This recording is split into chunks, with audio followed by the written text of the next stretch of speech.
हर हर महादेव आप सभी को। तो कैसे आप सभी लोग, मैं उम्मीद करता हूँ कि आप सब ठीक होंगे और स्वस्थ होंगे।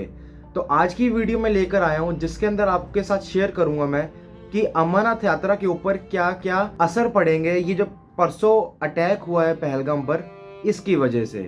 तो सबसे पहले तो जिन्होंने अपनी जान गंवाई है उस अटैक के अंदर, भगवान उनकी आत्मा को शांति दे, और जो भी लोग इंजर्ड रहे हैं उनको जल्दी से जल्दी स्वस्थ कर दे। आप भी ये दुआ जरूर कीजिएगा। तो चलिए अभी आज के हम टॉपिक पर अपना चलते हैं। तो वीडियो शुरू करने से पहले वीडियो को लाइक जरूर कर दें, उसके साथ साथ हमारे चैनल को सब्सक्राइब भी जरूर कर लें, और हमारे जो व्हाट्सएप ग्रुप है उसको ज्वाइन करना मत भूलिएगा, क्योंकि उसके अंदर आपको सबसे पहले अपडेट्स मिलती रहती हैं। तो चलिए वीडियो शुरू करते हैं। तो सबसे बड़ा क्वेश्चन कि इस साल यात्रा होगी या नहीं होगी, तो मैं आपको बताना चाहता हूं कि मेरे पॉइंट ऑफ व्यू से तो यात्रा होगी। बाकी आगे गवर्नमेंट के ऊपर डिपेंड करता है कि वो अपना यात्रा के लिए अलाउ करेंगे या नहीं करेंगे, लेकिन मेरे पॉइंट ऑफ व्यू से तो यात्रा खुलेगी और यात्रा चालू होगी। क्योंकि आज मैं सुबह एक आर्टिकल पढ़ रहा था, जैसे कि आप स्क्रीन पे देख पा रहे होंगे, जो कि था दैनिक भास्कर का, जिसके अंदर लिखा हुआ है कि जो डिप्टी सीएम है जम्मू एंड कश्मीर के, उन्होंने कहा है कि श्राइन बोर्ड से वो लोग बात वगैरह करेंगे और सिक्योरिटी का प्रबंध भी बहुत ज़्यादा करेंगे, जिसके अंदर न्यू टेक्नोलॉजीज, ड्रोन्स और अलग अलग तरह की टेक्नोलॉजी यूज़ होगी, जिससे कि सेफ्टी मेजर्स और ज़्यादा अच्छे कर पाएँ। और जो पहले आई थिंक लगभग 1.5 लाख जो आर्मी रहने वाली थी वहाँ पर, शायद से उसको भी बढ़ाया जाएगा। 1.5 लाख से 2 या 2.5 लाख भी हो सकती हैं, ताकि सारे भक्तों की, सारे श्रद्धालुओं की सुरक्षा पर कड़ी निगरानी रह सके। उसके साथ साथ हमने श्राइन बोर्ड पे भी कॉल किया था, जिसके अंदर उन्होंने बताया था हमारे को कि अभी तक तो कोई ऐसा ऑर्डर नहीं है कि यात्रा कैंसिल कर दी जाएगी। अभी तक तो ये है कि यात्रा खुलेगी और 3 जुलाई को ही खुलेगी। तो हमने सोचा कि ये न्यूज़ अक्सर शेयर करनी चाहिए और आपके लिए बहुत बेनिफिशियल रही, क्योंकि बहुत सारे भक्तों का मुझे कमेंट आ रहा था कि बताइए कि अपना यात्रा पे जाना सेफ रहेगा या नहीं रहेगा, यात्रा खुलेगी या नहीं खुलेगी।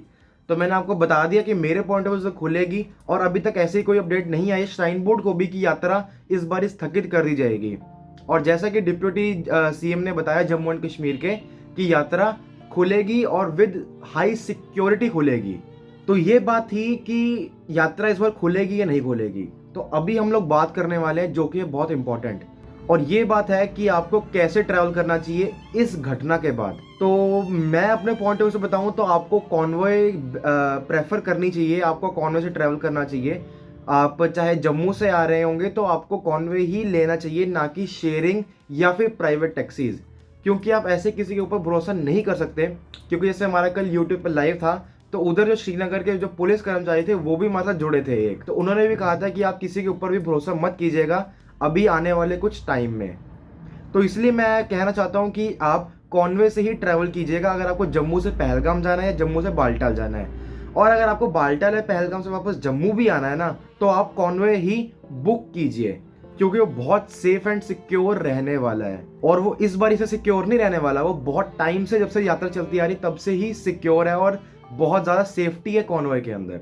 और इसके साथ साथ आपको कुछ बातों का ध्यान भी रखना है, जैसे कि अगर आपको कुछ उधर सस्पेक्ट लगता है किसी, मान लो किसी लोकल के ऊपर, ऐसे होंगे नहीं, अगर आपको थोड़ा शक जाता है तो आप वहाँ पे जो आर्मी ऑफिशियल्स रहते हैं आप उनको भी बता सकते हैं कि मुझे ऐसा कुछ थोड़ी गड़बड़ लग रही है, तो वो आपकी हेल्प ज़रूर करेंगे।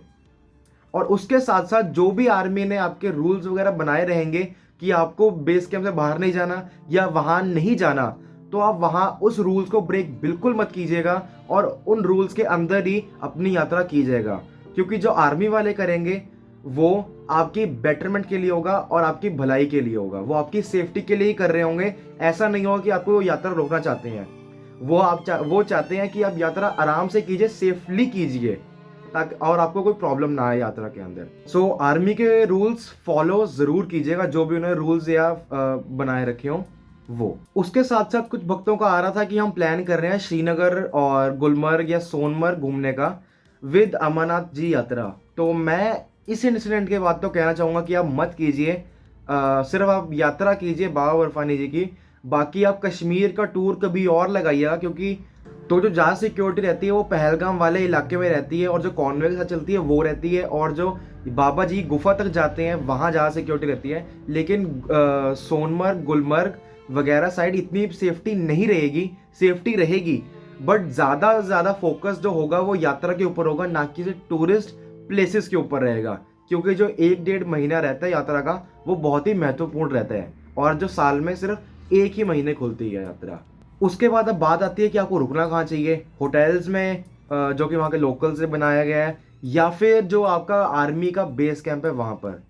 तो मेरे पॉइंट ऑफ व्यू से आपको तो आर्मी का जो बेस कैंप है आपको वहाँ रुकना चाहिए, क्योंकि वहाँ पे जो सेफ्टी आपको मिलेगी ना वो कहीं नहीं मिलेगी। भले ही आपको अलाउ ना करे कि आप, जैसे ननवन बेस कैंप है वहाँ से आपको अलाउ नहीं करते कि आप बाहर चले जाइए, एक बार एंट्री हो गई तो आपको सुबह तक वहीं रहना पड़ेगा, देन आपको सुबह निकलना पड़ेगा चंदनवाड़ी के लिए।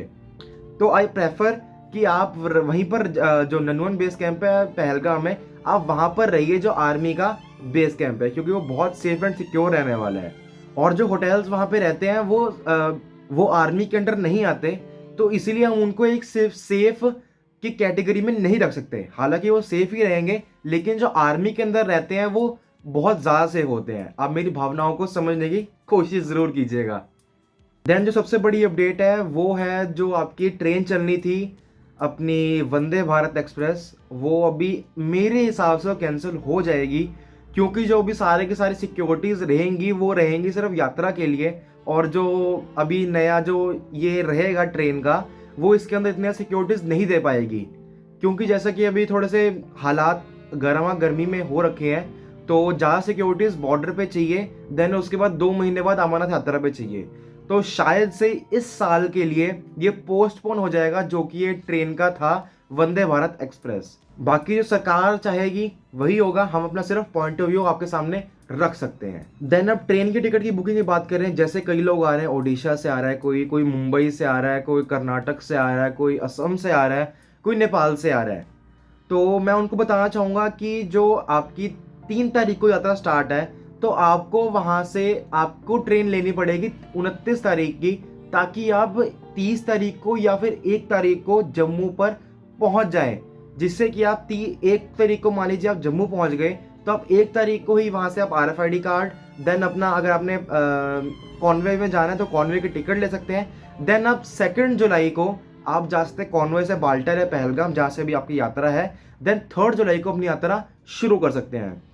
तो ट्रेन की टिकट की जो स्टार्टिंग होने वाली है वो लगभग 5 दिन में शुरू होगी। जैसे कि आज 24 अप्रैल है, तो 29 अप्रैल से शुरू हो जाएगी, क्योंकि इस बार जो ट्रेन की टिकट का रहता है वेटिंग टाइम वो 3 मंथ्स का रहता है। 3 महीने की पहले की एडवांस बुकिंग शुरू होती है, उससे पहले की नहीं होती।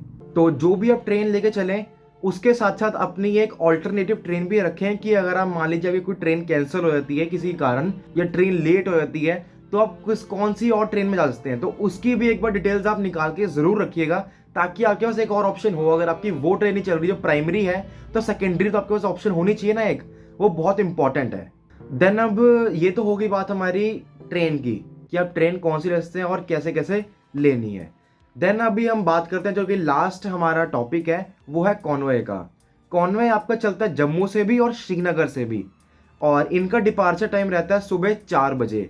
सुबह 4 बजे कहते हैं, लेकिन इन्हें चलते चलते 4:30-5 बज जाते हैं।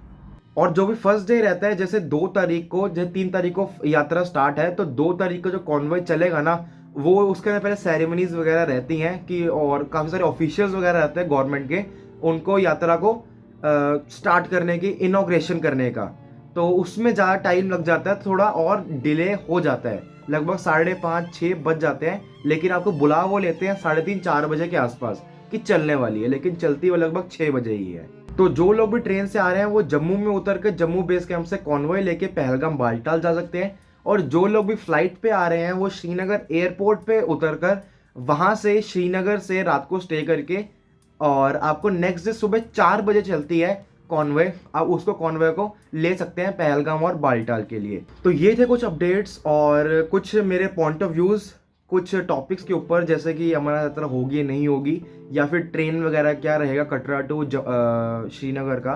तो ये मेरे पॉइंट ऑफ व्यू से थे। अभी इसकी कोई ऑफिशियल अनाउंसमेंट नहीं हुई है, लेकिन जो मेरे दिल के अंदर है, जो मेरे को लग रहा है इस टाइम ये अटैक के बाद, तो शायद से यही होने वाला है। तो आप भी प्रिपेयर रहिए उस हिसाब से कि ये चीज़ नहीं होने वाली है। तो आप उस हिसाब से प्रिपेयर करके चलिए अपना। तो मैं उम्मीद करता हूँ कि आपको ये वीडियो अच्छी लगी होगी। अगर वीडियो अच्छी लगे तो वीडियो को लाइक जरूर करें, उसके साथ साथ कमेंट में हाजिरी लगाना मत भूलिएगा। हर हर महादेव। उसके साथ साथ जो भी लोग इंजर्ड हुए हैं उनको जल्द से जल्द ठीक करने की प्रार्थना जरूर कीजिएगा, और जिनकी डेथ हुई है उनकी आत्मा को भगवान जी शांति जरूर दें। हर हर महादेव।